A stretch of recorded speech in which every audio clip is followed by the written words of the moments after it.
Olá, seja muito bem-vindo em clima natalino por aqui para o episódio número 82 do seu podcast preferido sobre gestão estética, o Descomplicando a Estética.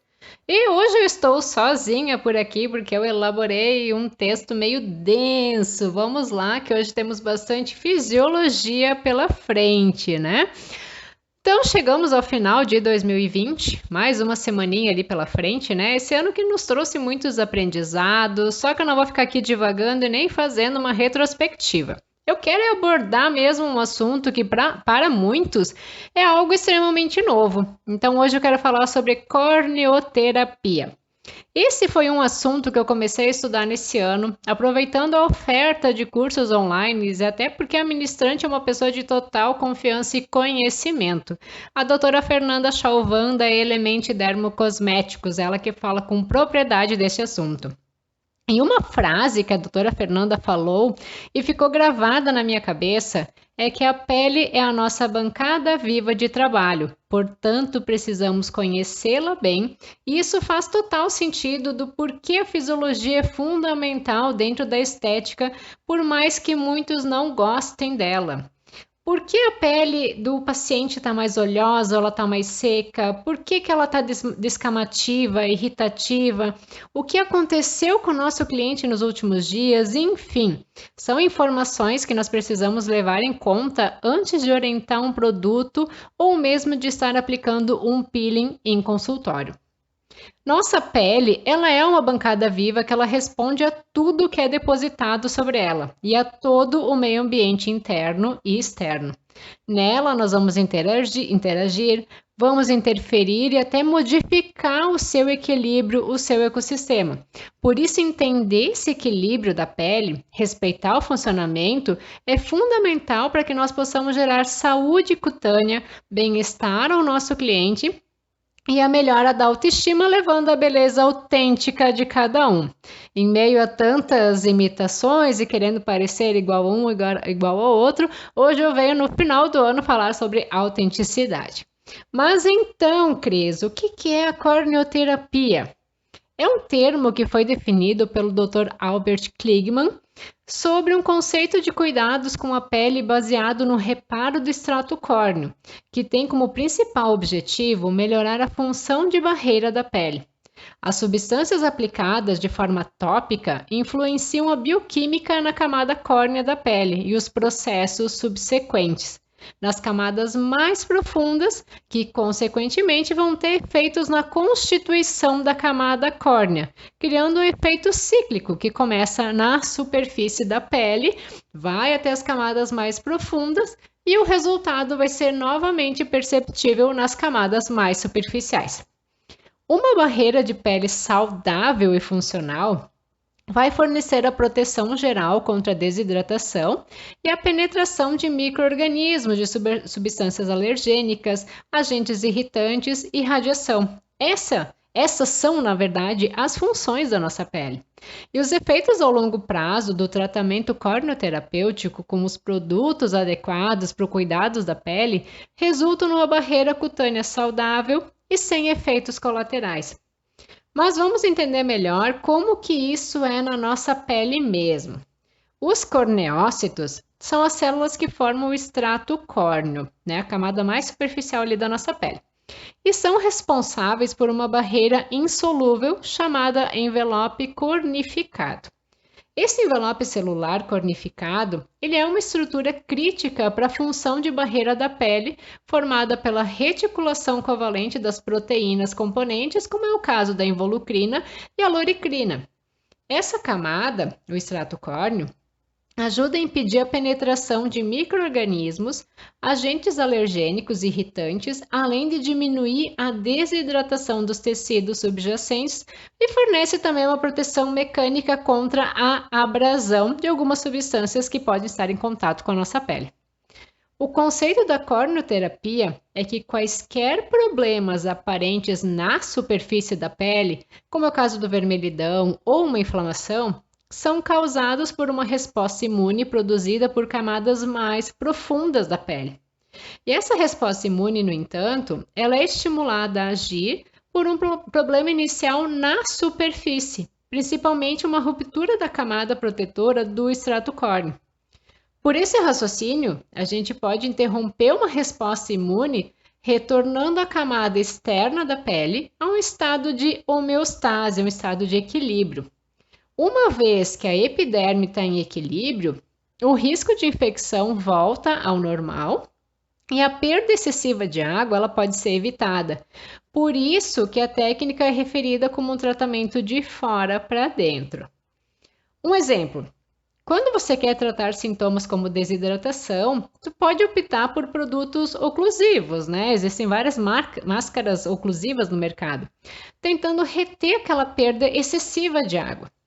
Com isso, tu pode até diminuir a velocidade ou mesmo impedir a cura do problema que realmente causou a perda de água, porque muitos desses produtos são à base de petróleo, que o petróleo ele retém a umidade, criando uma nova barreira através da qual a água não pode escapar.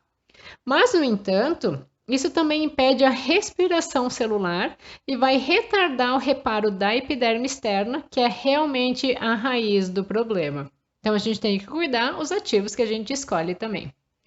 As abordagens terapêuticas desse tipo favorecem o uso de mais barreiras falsas, que sejam respiráveis para proteção a curto prazo e também para prevenção da perda de água, o que permite que o funcionamento normal do ciclo celular da pele e a cicatrização da epiderme ocorram sob a falsa camada de óleo ou a loção aplicada.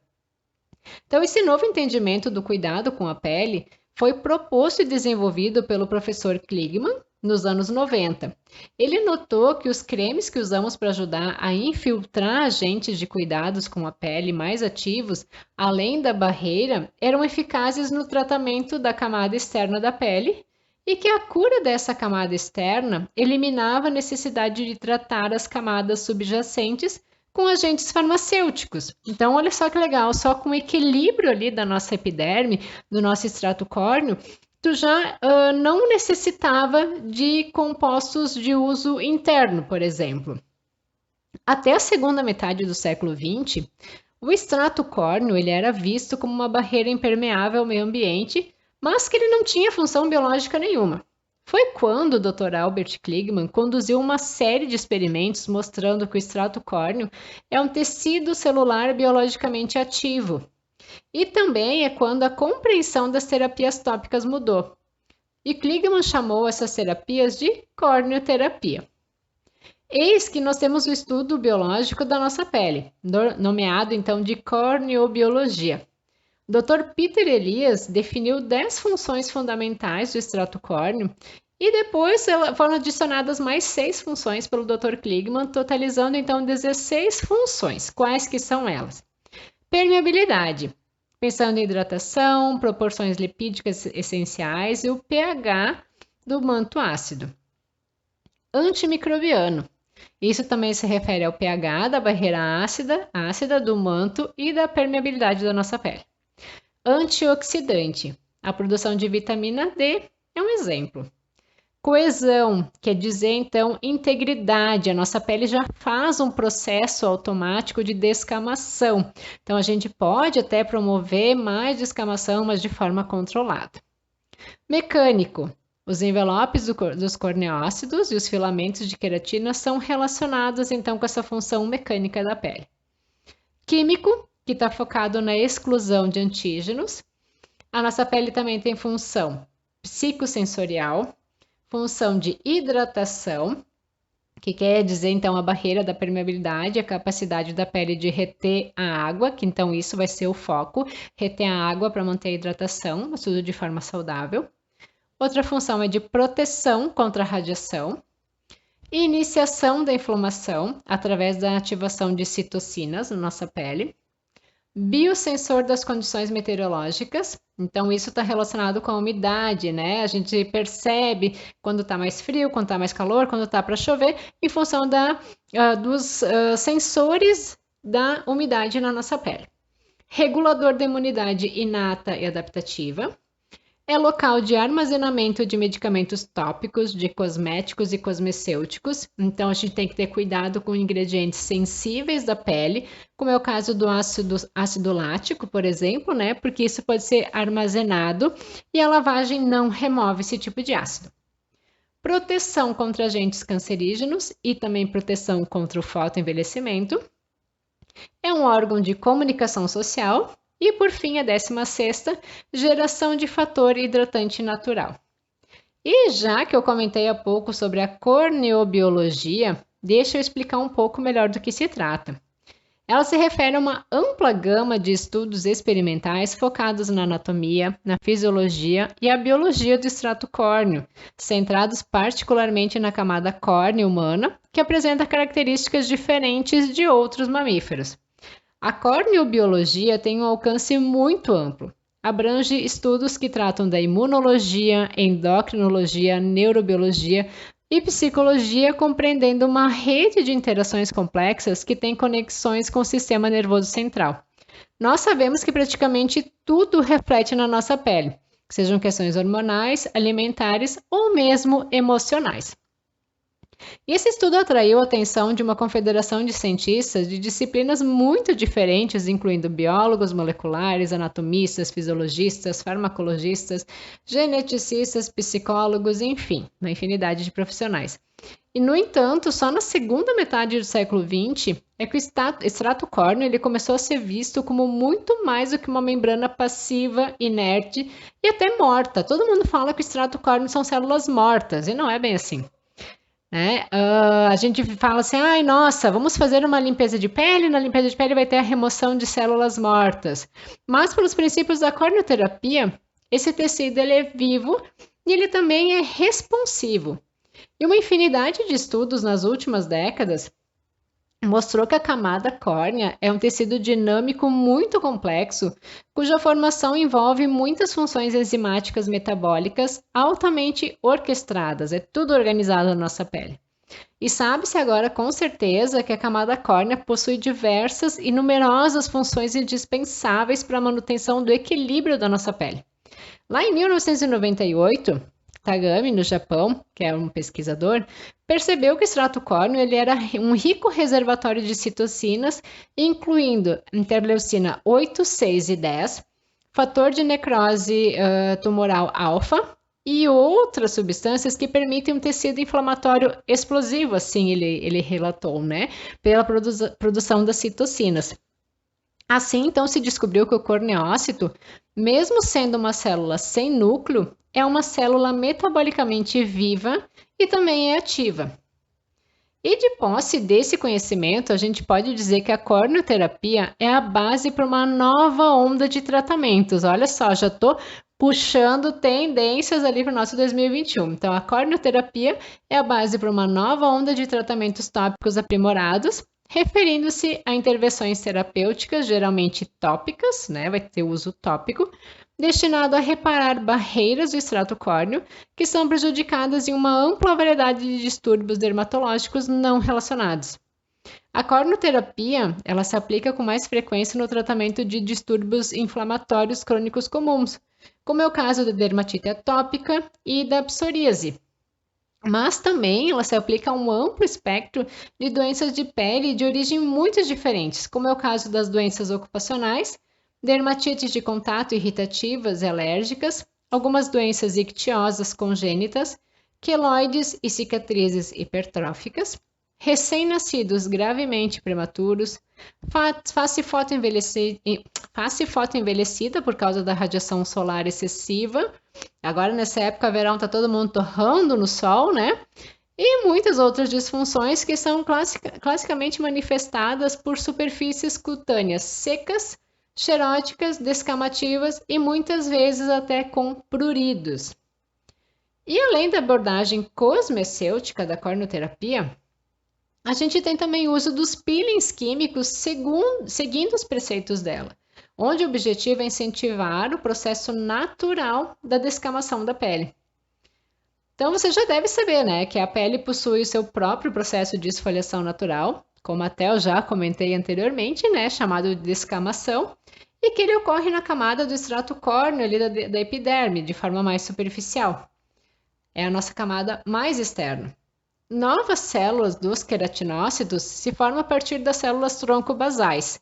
Então começa lá embaixo, lá na nossa camada basal. Elas vão se diferenciando e empurram todas as camadas da epiderme até atingir o extrato córneo. Esse é um processo muito complexo e à medida que as células se movem pelas diferentes camadas da epiderme, o seu metabolismo e a sua forma vão mudando. A gente pode dizer que o destino do queratinócito até é morrer e se tornar uma parte do extrato córneo. Até eu digo morrer entre aspas, né? Porque ele acaba tendo função ainda. E as células da pele nessa camada, elas são bem compactas. Portanto, as células da pele mais velhas acabam se esfacelando à medida que as novas células da pele vão avançando para a superfície. E muitas vezes esse processo descamativo natural da pele, a gente nem percebe ele. Estudiosos da corneobiologia demonstraram que a barreira do extrato córneo varia muito em diferentes regiões do corpo, sendo que na palma das mãos, nas plantas dos pés, ela é muito espessa, né? E bem fininha nas pálpebras ou mesmo na vulva, além dela variar conforme a disfunção. Elas podem apresentar xerose, acne, sensibilidade, fotoenvelhecimento e muitos outros.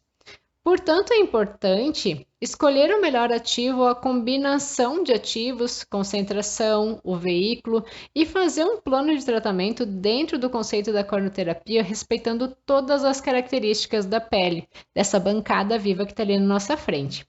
E na cornoterapia você nunca vai ver um processo descamativo ou mesmo inflamatório intenso, né? Porque o respeito à pele é primordial. Há quem acredita, né, nos seus resultados e há quem não acredita. Então, cabe a cada profissional escolher a sua conduta de trabalho, estudar e saber lidar também com os resultados e as possíveis intercorrências da técnica que optou em trabalhar. E eu trouxe hoje, então, esses conceitos para te mostrar uma nova abordagem, já que nós vemos muitos profissionais falando que é preciso descamar intensivamente para ter resultado, né? Melasma, fazendo peelings altamente inflamatórios, ok, no primeiro momento o resultado é legal, mas a gente sabe que depois, em decorrência da inflamação, pode ter rebote.